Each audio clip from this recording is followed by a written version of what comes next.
히브리서 11장에는 그 믿음의 우등생들의 그 명단이 쫙 진열이 되어 있습니다. 나열되어 있습니다. 16명이 이 실명이 거론이 됩니다. 실명이 거론되지 않은 많은 여자분들도 있고 그렇습니다. 오늘 만약에 오아시스 웰비잉 11장 혹은 세인트 루이스 한인 재림교회 12장에 믿음의 우등생 명부를 작성한다면 저와 여러분의 명단도 그 속에 들어갈까요? 그런 확신을 갖고 사시기 바랍니다. 예.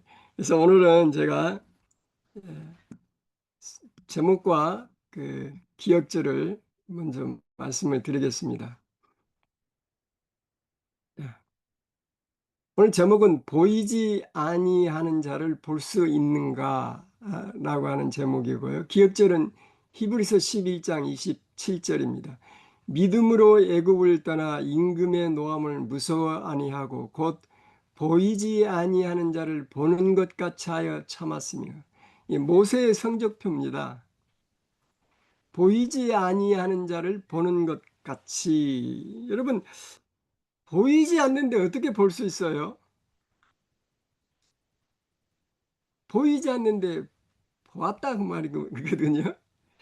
예, 우리 기독교 신앙은 역설입니다. 예를 들면 예수님께서 그러셨잖아요. 무릇 살고자 하는 자는 죽을 것이요 죽고자 하는 자는 살리라. 역설이에요. 신앙은 역설입니다. 인간은 세 개의 눈이 있습니다. 세 개의 눈, 육안입니다. 눈으로 보는, 사물을 보는 육안입니다. 그 다음에 마음을 보는 심안이 있습니다. 그 다음에 하나님을 보는 영안이 있습니다. 여기 보이지 아니하신 분 누굽니까? 하나님입니다. 그래서 우리가 하나님을 보려면은 육안이나 심안으로는 불가능해요. 무슨 안경을 끼고 봐야 돼요? 영안, 영안. 성령의 안경을 끼고 봐야 하나님이 보이는 것입니다. 이 시련의 도가니 속에서도 우리가 견딜 수 있는 것은 보이지 않는 자를 바라보는 믿음이 있기 때문에 그렇습니다. 그 믿음의 증거와 그 근거는 뭐예요? 우리 하나님 아버지의 풍성하심이시죠. 자비하심. 풍성하신 그 자비하심. 그 다음에 예수님의 우리 십자가의 은혜, 성령의 함께하심. 삼위 하나님이 우리와 함께 하심이 우리 신앙의 근거요, 증거입니다. 자, 오늘 소제목을 이렇게 여러분과 함께 쉐어하겠습니다. 보이지 않는 자를 바라보는 일이 왜 그토록 중요한가? 보이지 않는 자를 바라볼 수 있는 근거는 무엇인가? 보이지 않는 자를 바라볼 수 있는 비결은 무엇인가? 이런 순으로 말씀을 드리겠습니다. 자, 보이지 않는 자를 바라보는 일이 왜 그토록 중요하냐? 첫째는 우리가 인생은 고해라 그러잖아요. 결국 시작부터 끝까지 결국 고난입니다. 사실 태어나서 살아가는 것 같지만은 결국은 무덤으로 가는 길이에요. 이 시련의 도가니 속에서도 우리가 바라봄으로 변화되어 살아남습니다. 그게 우리 신앙 아닙니까? 부활의 신앙이죠. 그러든지 또 스스로 염려하고 걱정함으로 그냥 태워 없어지든지 둘 중에 하나입니다. 살아남든지 태워 없어든지. 그 기준은 뭐냐? 바라보는 것입니다. 보이지 않는 자를 바라보는 것이에요. 그래서 이런 말이 있잖아요. 기도와 염려는 공존할 수 없다는 것이죠. 기도할 수 이제 걱정할 수 있는데 왜 기도하십니까? 라고 하는 말이 있죠. 걱정할 수 있는데 왜 기도합니까? 그죠? 둘 중에 하나 해야 돼요. 걱정을 하든지 기도를 하든지. 기도와 염려는 공존할 수 없는 것입니다. 그래서 우리의 삶이 완전히 헝클어졌을 때 하나님께서 그 매듭을 푸시도록 우리가 하나님께 맡겨드려야 합니다. 우리 스스로의 힘으로는 헝클어진 이 삶을 풀어낼 수가 없어요.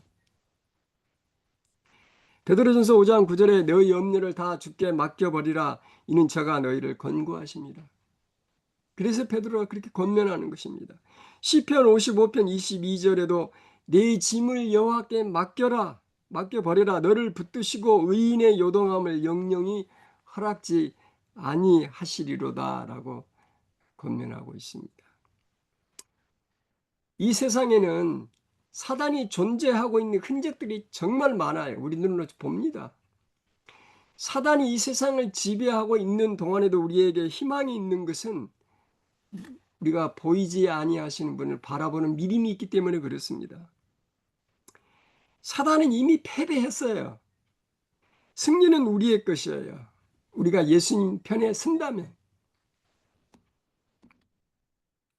베드로전서 5장에 그런 얘기가 있습니다. 이렇게 제가 정리를 해봅니다.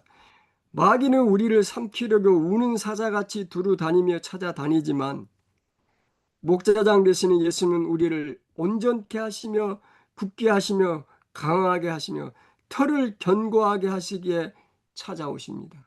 베드로전서 5장 10절의 말씀입니다.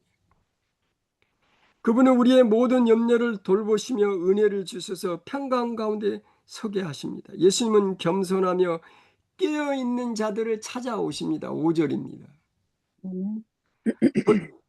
각 시대 대정부 510쪽에 우리에게 중요한 진리를 말씀하고 계세요. 어떤 사람도 자신이 동의하지 않으면 사단에게 정복당할 수 없다. 그는 사람을 괴롭힐 수는 있어도 더럽힐 수는 없다. 그는 번민케 할 수는 있으나 죄에 물들게 할 수는 없다. 왜냐하면 사단은 결코 우리의 의지를 강제할 수 있는 능력이 없기 때문에 그렇습니다. 하나님께서 허락하지 아니하십니다. 예수님은 믿음의 굳게 선 사람들을 찾아오십니다. 9절에 무엇보다도 자원함으로 즐거운 뜻으로 본이 되도록 믿음을 실천하는 사람들을 찾아오십니다. 오늘 또 나를 찾아오시는, 우리를 찾아오시는 주님을 영접하시는 귀한 안식일 되시길 바랍니다. 우리는 눈에 보이지 않을 때라도 보이지 아니하신 바라볼 수 있는 것은 하나님의 섭리를 늘 기억하는 것입니다. 보이지 않는 환경 가운데 분명히 하나님의 섭리가 있다고 하는 사실을 믿는 겁니다. 그 성경의 두 가지 예를 제가 한번 들어보겠습니다. 에스더에 나오는 사건이에요. 에스더. 여러분 스토리 다 기억하시죠? 자, 에스더 2장에 보면 어떤 사건이 나오냐면 끝부분에 그 모르드게가 그 왕궁 그 궁의 그 입구에 그 청지기로 이렇게 근무를 하는데 어느 날 그 빅단과 데나스라고 하는 두 사람이 왕을 모해할 계획을 세운 것을 모르드게가 알게 됩니다. 그래서 모르드게가 그거를 왕궁에 고하고 왕의 생명을 살리는 일이 생기게 됩니다. 얼마나 중요한 일입니까? 그죠? 그래서 모르드게가 그런 공로를 세우고 나서 어떤 상을 받았습니까? 승진했어요? 아니면 큰 포상을 받았습니까? 당연히 그렇게 해야죠. 왕의 목숨을 살렸는데. 그런데요, 못 봤. 모르드게가 nothing, 아무것도 받지 않았어요. 그 당시 관례나 그 상식적으로 생각할 때 이해할 수 없는 일이었습니다. 여기에 하나님의 섭리가 있어요. 5년 후에요. 5년 후에 에스더 6장에 보면 스토리 다 생략합니다. 6장에 보면 아수로의 왕이 잠을 못 이루고 있습니다. 6장. 왜냐하면 이제 에스더를 만나고 에스더 여러 가지 생각이 있었겠죠. 잠을 못 이뤄요. 잠을 못 이루는데 왕이 이제 불면증에 걸렸죠. 이제 뭐 에스더 얘기가 뭘 구해야 되는데 뭐를 원하는지를 궁금한 것도 있을 것이고 자기 나라가 앞으로 어떻게 될 것인가 하여간 뭐 여러 가지 일로 불면증에 걸리게 합니다. 그게 우연일까요? 그 다음에 잠이 안 오니까 왕이 어떻게 무슨 선택을 하나요? 책을. 궁중일기를 가져오게 합니다. 왜 해필이면 궁중일기예요? 제 생각에는 잠이 안 오면 왕이 얼마든지 다른 사람들을 불러서 연회를 베풀 수도 있는데요. 그죠? 아, 가물을 겸해서 그날 밤을 즐길 수도 있을 텐데 왜 하필이면 궁중일기입니까? 음, 우연일까요? 음, 그 다음에 하인에게 궁중일기를 읽도록 합니다. 그런데 하인이요, 궁중일기를 읽는데 어느 부분을 읽어요? 모르드게의 충성. 모르드게가 왕을 모해하는 사건을 알려줘서 왕이 목숨을 건진 사건이 거기에 기록되어 있는 거예요. 아니, 그 많은 궁중일기, 수십 년 동안 기록되어 온 궁중일기를 왜 하필이면 모르드게 사건이 거기서 익혀집니까? 이게 우연입니까?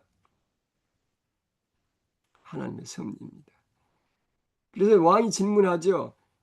모르드게가 무슨 상을 받았냐? 포상을 받았냐? 아니면 승진을 했냐? 관직을 받았느냐? 그렇게 묻습니다. 신하가 뭐라 그래요? 안 받았다. 아무것도 받지 못했습니다. Nothing. 사건이 있은 뒤로 이 사건이 일어난 때가 지금 5년째 되는 날입니다. 그러고 나서 이제 왕이 계획을 세웁니다. 이걸 어떻게 상을 줄까? 음, 그리고 다음날 아침 일찍이 신하를 부릅니다. 밖에 누가 있느냐? 누가 있어요? 마침 하만이 거기인데 6장 4절에 보세요. 재밌어요. 제가 한번 읽어보겠습니다. 6장 4절 에스더 6장 4절에 왕이 가로되 누가 뜰에 있느냐 마침 하만이 자기가 세운 나무에 모르드게 달걀을 왕에게 구하고자 하여 왕궁 바깥들에 이른지라. 음, 생각해 보세요. 아마 maybe 성경인 자세한 기록이 없지만 이날은 다른 날보다 일찍 궁에 도착했어요. 왜냐하면 자기 집에 50집이 되는 장대를 달아가지고 거기를 모르드게를 달라 그랬잖아요. 그 일을 성취시키기 위해서 일찍 온 거예요. 2시간, maybe 2시간 일찍 온 거예요. 마침 그런데 만약에 하만이 보통 때처럼 그 시간에 왔더라면 이미 그 일을 누구에게 음, 다른 사람에 맡겼을 거예요. 그런데 음, 마침 그때 하만이 온 거예요. 기가 막히게 타이밍을 맞추신 우리 하나님이십니다. 그래서 왕이 이제 여차저차 해서 그 왕이 타는 낙에다가 그다음 왕복을 입고 누가 그 고삐를 잡고 가요? 하만이 음, 고삐를 잡고 갑니다. 스토리 하나님의 섭리입니다. 상을 5년 동안 미루셨어요. 지금 당장 상이 주어지지 않았다고 모르드기가 불평하거나 원망한 기사가 없습니다. 아멘. 하나님, 하나님께서 지금 당장 우리의 기도를 응답해 주시지 않는다고 해서 여러분 실망하지 마시기 바랍니다. 아멘. 하나님께서 기도를 응답하시는 방법엔 세 가지 방법이 있어요. 첫째는 yes, 당장, immediately 이리로 옵니다. 우리 죄를 고백할 때 하나님께서는 yes, 당장 응답해 주십니다. 그 다음에 no, 안 돼. 그것은 우리의 유익 때문에 그렇습니다. 그거 받으면 너에게 유익이 하나도 없어. 너에게 손해야. 안 돼. no. 그 다음에 세 번째는 wait, 기다리라. 하나님께서는 가장 최선의 방법으로 최선의 때에 최선의 것을 주시는 분이십니다. 아멘. 또 하나의 사건이 있어요. 여러분 기억하시겠지만 창세기 40장 23절에 보면 누구 얘기가 나오냐면 요셉 얘기가 나와요. 요셉이 감옥에 갇혔잖아요. 그죠?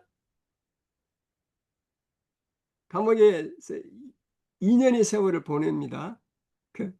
그동안에 무슨 일이 있었냐면 술 맡은 관원장과 떡 굽는 관원장이 꿈을 꿨어요. 근데 그 꿈을 누가 해석해 줍니까? 그렇습니다.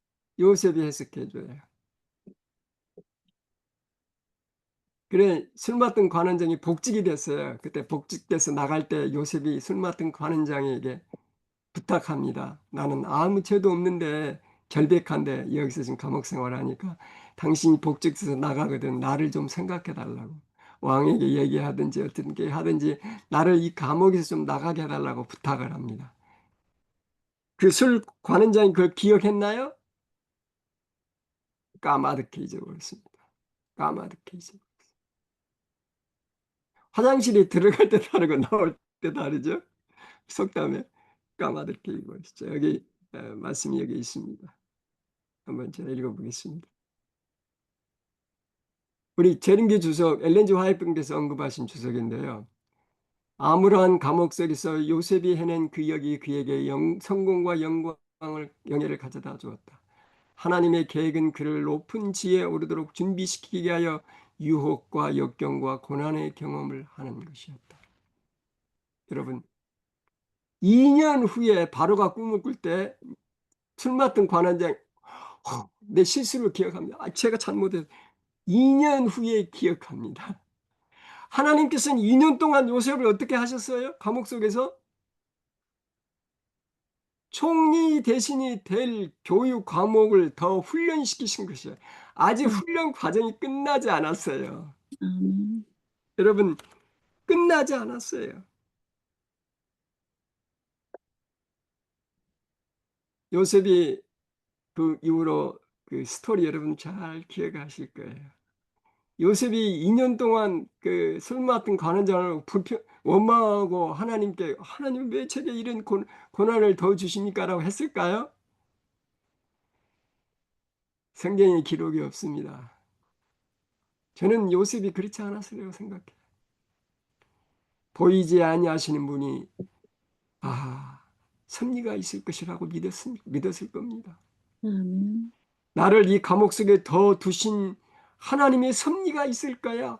하나님께서는 가장 좋은 때에 나를 이 감옥에서 내보내주실 것이라고 하는 믿음이 있었습니다. 아멘.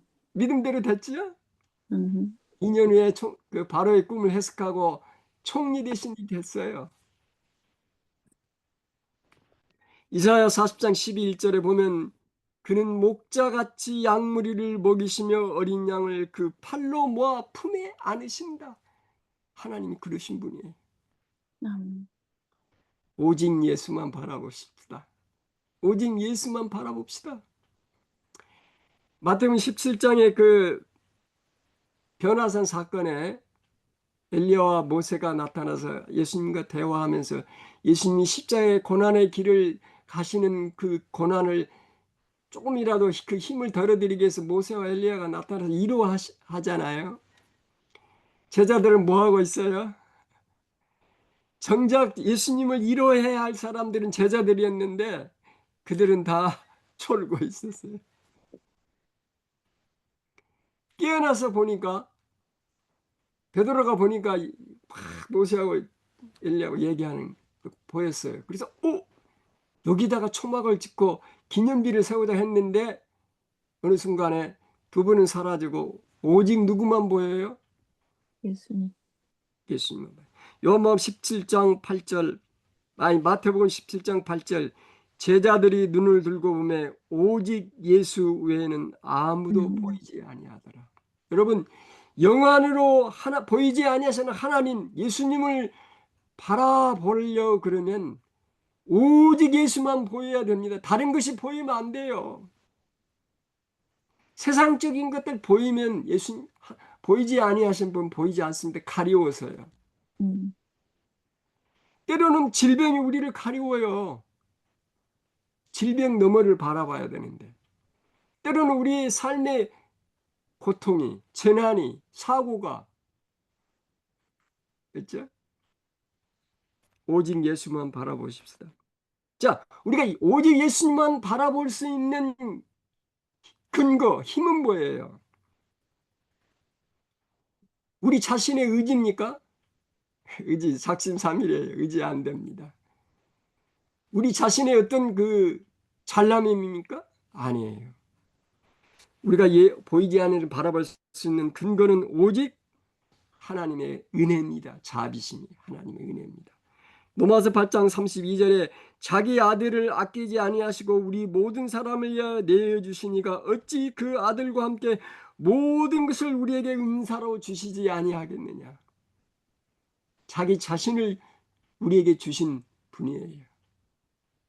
하나님. 우리 믿음의 근거는요. 내 자신의 의지나 내 자신의 능력이 아닙니다. 오직 하나님의 자비하심, 은혜입니다. 아멘.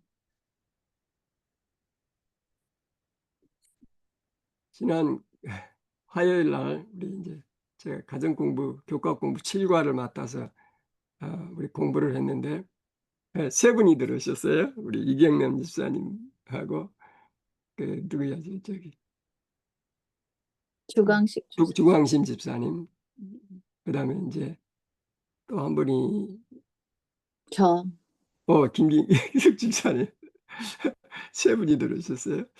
그런데 주광심 집사님은 플로리다이기 때문에 서부 시간이 3시간 차이고 제가 7시 그때 4시 진짜 화요일 교과 공부가 아니라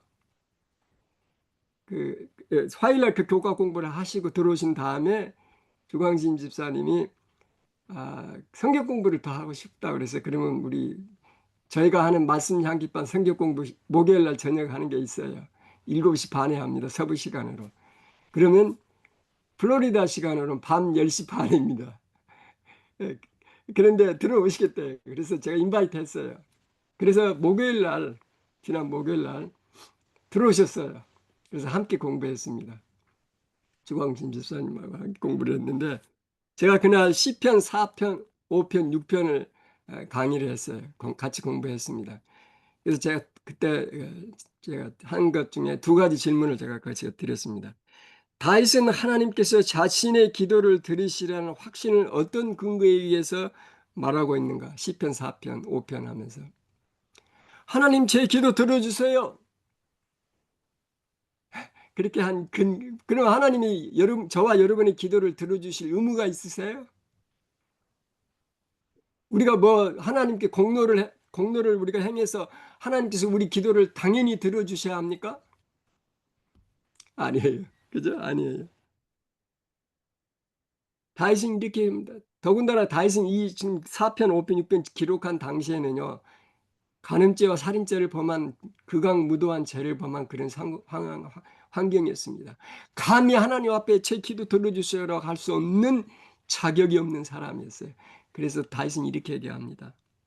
4편 1절에 내 위에 하나님이여 내가 부를 때 응답하소서 곤란 중에 나를 너그럽게 하셨사오니 나를 긍휼히 여기사 나의 기도를 들어주소서. 오직 하나님의 긍휼입니다. 하나님은 과거에도 저에게 은혜를 베풀어 주셨잖아요. 저는 오직 하나님의 긍휼 은혜만을 의지합니다.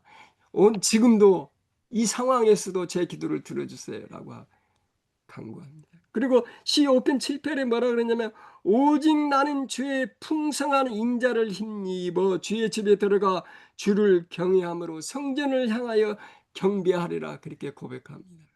아멘. 오직 하나님의 은혜, 오직 예수님입니다. 오직 십자가입니다. 여러분, 이 땅에 사는 사람 중에 한 번도 실수해 보지 않는 사람 있어요? 한 번도 넘어져 보지 않는 분이 계시나요? 의인은 한 번도 넘어져 보지 않은 사람이 아니라 7번 넘어져서 다시 일어서는 사람입니다. 아멘. 7번 넘어져도 8번째 다시 일어날 수 있는 힘은 어디서 오는 거예요? 하나님. 하나님의 은혜입니다. 탕자가 집으로 돌아가는 힘은 어디에서 나온 거예요? 하나님의 은혜. 아버지의 사랑이었잖아요. 음. 아버지의 사랑을 기억한 겁니다.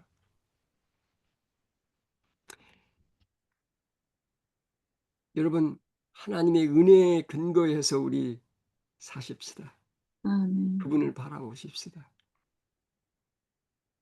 그 다음에 보이지 아니하신 분을 우리가 바라볼 수 있는 근거, 그 힘은 예수님의 권능으로 우리가 무엇이든지 성취될 수 있기 때문에 그렇습니다.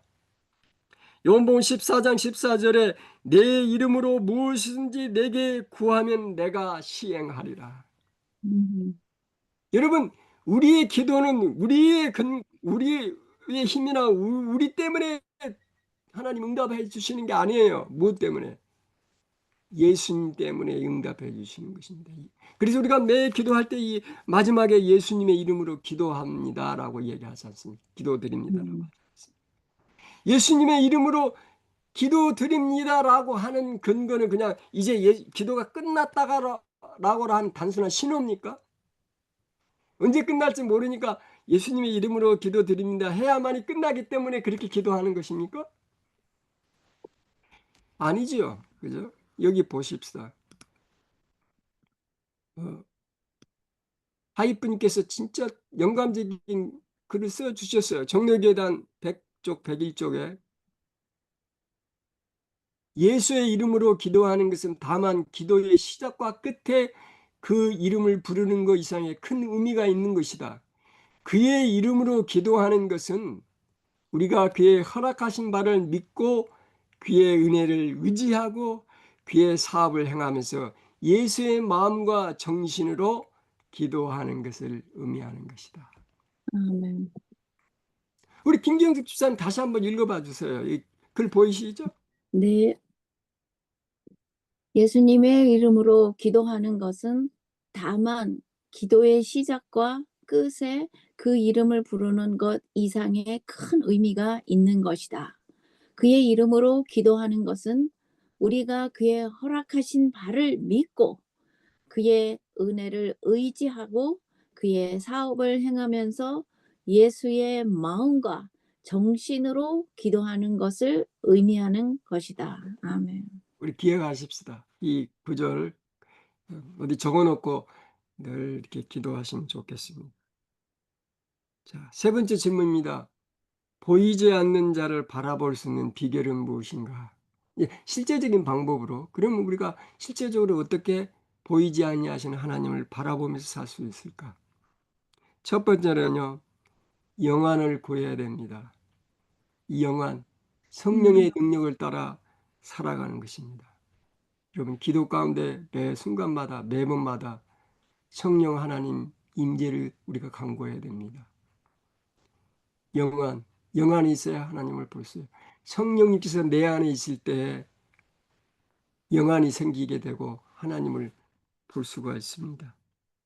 에베소서 1장 20절에 보면 그 능력이 그리스도 안에서 역사사 죽은 자들 가운데서 다시 살리시고 하늘에서 자기의 오른편에 앉히사. 예수님의 부활이죠. 예수님의 부활을 믿을 수 있는 힘은요, 성령님께서 우리의 마음속에 임재하실 때 가능합니다. 죽은 사람이 어떻게 살아요? 믿을 수 없는 일을 믿을 수 있는 것은 성령 하나님께서 우리 마음속에 들어오실 때 가능합니다. 성령은 왜 필요하며 우리는 성령을 어떻게 받을 수 있는가? 여러분 많이 생각하셔야 됩니다.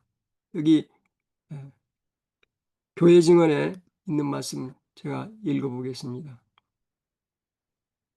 복음 사역이 그토록 힘이 없는 것은 성령의 부재 때문이다. 지식, 재능, 능변, 각종 천부적이나 후천적인 자질을 소유할 수 있다. 그러나 하나님의 성령께서 임재하시지 않는다면 그 누구의 마음도 감동시킬 수 없고 한 사람의 죄인도 그리스도께로 돌아오게 할 수 없다. 반면에 그들이 그리스도와 연결되어 있다면 성령의 은사를 그들이 갖고 있다면 가장 보잘것없고 무식한 그분의 제자라 할지라도 심령들에게 영향을 끼치는 능력을 갖게 될 것이다. 하나님은 그들을 우주에서 가장 고성한 가마가 흘러가는 통로로 삼으실 것이다. 그렇게 얘기하고 있습니다. 우리가 성령을 어떻게 받을 수 있을까요? 에스크, 에스크에 하나님께 구해야 됩니다. 에스크, 성령을 구해. 누가복음 11장 13절에 너희가 악할지라도 좋은 것을 자식에게 줄 알거든 하물며 너희 천부께서 구하는 자에게 성령을 주시지 않겠느냐 하시니라. 아멘. 에스크합니다. 기도는 우리를 변화시키며 우리를 그분의 임재로 이끕니다. 기도는 단순히 우리의 결심을 드러내며 선물을 받도록 우리를 준비시키는 것입니다. 기도를 통하여 성령 하나님을 에스크하시기 바랍니다.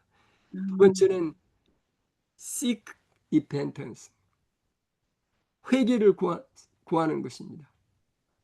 두 번째 에스크의 두 번째 S, seek, 회개, repentance.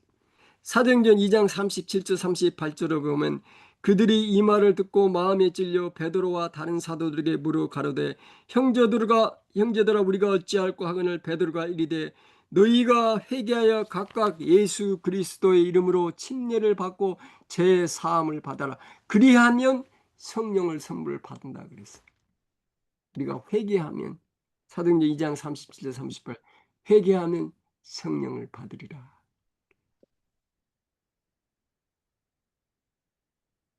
사실 이 회개조차도 하나님의 은혜입니다. 우리 스스로 할 수 없는 거예요. 선물이에요. 결국 모든 게 다 하나님의 은혜입니다. 그 다음에 아멘. K, keep obedience, 순종하는 것입니다. 사도행전 5장 32절에 우리는 이 일의 증인이요 하나님이 자기에게 순종하는 사람들에게 주신 성령도 그러하니라. 어떤 사람들에게 성령을 주셔요? 순종하는 사람들에게 성령을 주시는 것입니다. 성령을 받기 위해 우리는 우리가 받은 빛에 따라서 순종해야 됩니다. ask, 기억하시기 바랍니다. 그 다음에 우리가 보이지 아니하신 하나님 바라볼 수 있는 실제적인 비결은 우리의 시선을 언제나 하늘로 고정시켜야 하는 것입니다. 우리의 시선을 언제나 하늘로, 우리의 안테나를 항상 하늘의 주파수를 맞춰야 되는 것입니다. 자, 여기 보겠습니다. 한번 진단을 한번 해보세요. 고린도후서 4장 18절에 우리의 돌아보는 것은 보이는 것이 아니요 보이지 않는 것이니 보이는 것은 잠깐이요 보이지 않는 것은 영원함이라 그랬습니다. 우리의 시선을 하늘로 고정시키는 것입니다. 고린도후서 4장 16절에 그러므로 우리가 낙심하지 아니하노니 겉사람은 후패하나 우리의 속은 날로 새롭다더라. 아멘. 우리의 시선을 보이지 아니하시는 하나님께로 하늘로 고정시키면서 사는 사람들은요, 겉사람은 후패하나 우리의 속은 어떻게 된다고요? 날로 날, 새롭게 됩니다. 저와 여러분 스스로 한번 진단해 보십시다. 겉사람인가 속사람인가? 낡아지는 겉사람을 꾸미기에 애쓰시죠. 뭐 성형수술도 하시기도 하고 또 화장도 하시기도 하시고 참 애쓰셔요. 우리는 겉사람을 꾸미는 것만큼 열심으로 속사람을 단정하기에 힘씁니까? 음, 한번 스스로 한번 돌아보시기 바랍니다. 우리 흔히 쓰는 말이 있죠. 늙어가는가? 익어가는가? 음, 어떻습니까, 여러분? 여러분 늙어가셔요? 아니면 익어가십니까? 예. 고린도후서 4장에 제가 정리된 말씀을 네. 우리 박태화 집사님 한번 읽어봐 주세요. 네, 읽겠습니다. 상념과 단상 고린도후서 4장 말씀입니다. 낙심에서 자유로울 수 있는 사람이 있을까? 바울은 낙심하지 아니할 수 있는 비결을 말한다. 그리스도의 영광의 복음의 광채가 마음에 비치고 그 빛을 반사하는 직분을 받아 수행하는 자들은 낙심하지 아니한다. 모든 능력의 근원은 하나님에게서 오며 자신에게 있지 않음을 인정하는 자들은 사방으로 우겨쌈을 당하여도 쌓이지 아니하며 답답한 일을 당하여도 낙심하지 아니한다. 모든 영광을 하나님께 돌리는 자들은 겉사람은 후패하나 속은 날로 새롭게 되어 낙심하지 아니한다. 어떠한 환경에서도 낙심하지 아니하는 자들은 보이는 환경을 따라 살지 아니하고 보이지 아니하는 믿음을 따라 사는 자들이다.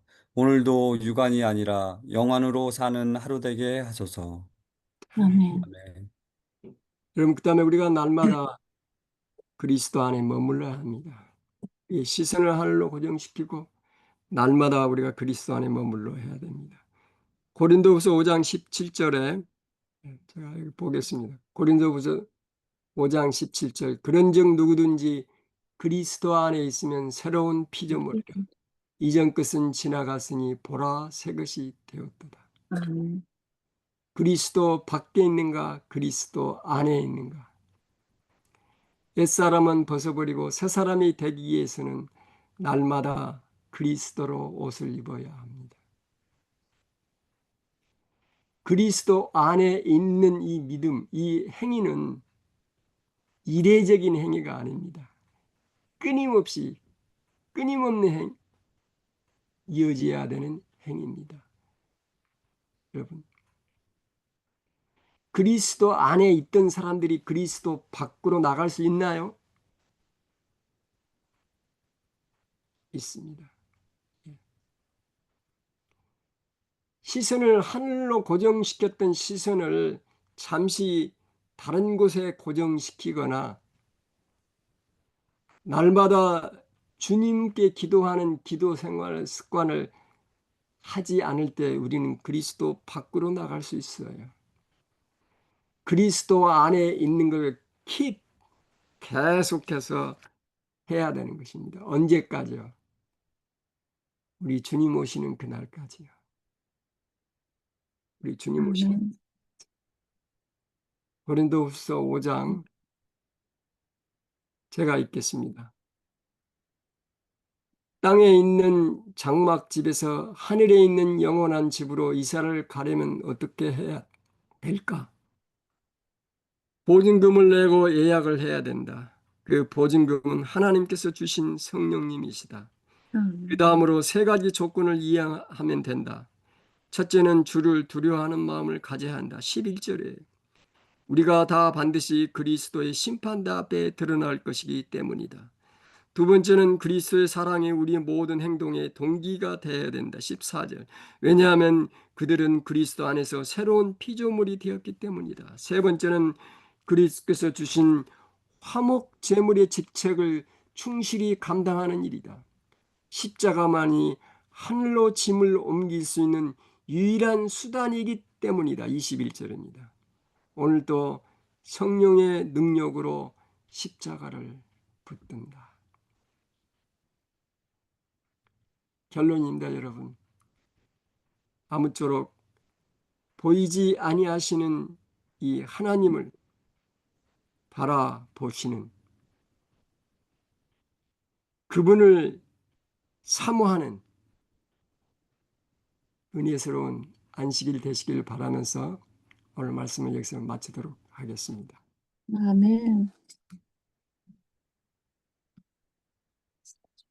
감사합니다. 제가 오늘 말씀을 이렇게 하나님의 은혜의 음성으로 이렇게 받으면서 참 하나님은 좋으신 분이다라는 생각을 다시 하게 되는데요. 이번 주 내내 오늘 하나님께서 또 목사님의 입술을 통해서 하나님의 음성으로 또 하나님의 그 마음을 전하시는 것 같아요. 근데 참 신기하게 이번 주 내내 지금 오늘 목사님께서 주신 말씀하고 계속 연결되는 말씀을 저희들이 기도 책에 대한 그 말씀 공부반에도 들어갔을 때도 그렇고 또 엄밀히 따지면 교과 공부도 그랬고 또 이번에 그 8월 일요일 날 저번 주 일요일 날의 말씀이 정말 이 말씀 끝부분이 이 말씀하고 또 연결되는 것 같고 그래서 참 하나님께서 가만히 생각하면 지금 저의 이 복잡한 시간도 그런 것 같고 또 세상이 또 복잡하고 혼란스럽고 그래서 많은 하나님의 사랑하는 자녀들이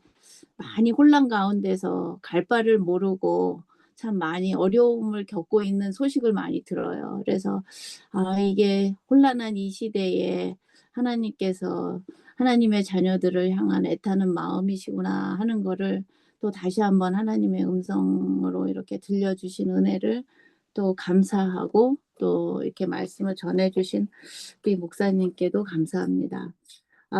둘째 찬미는 597장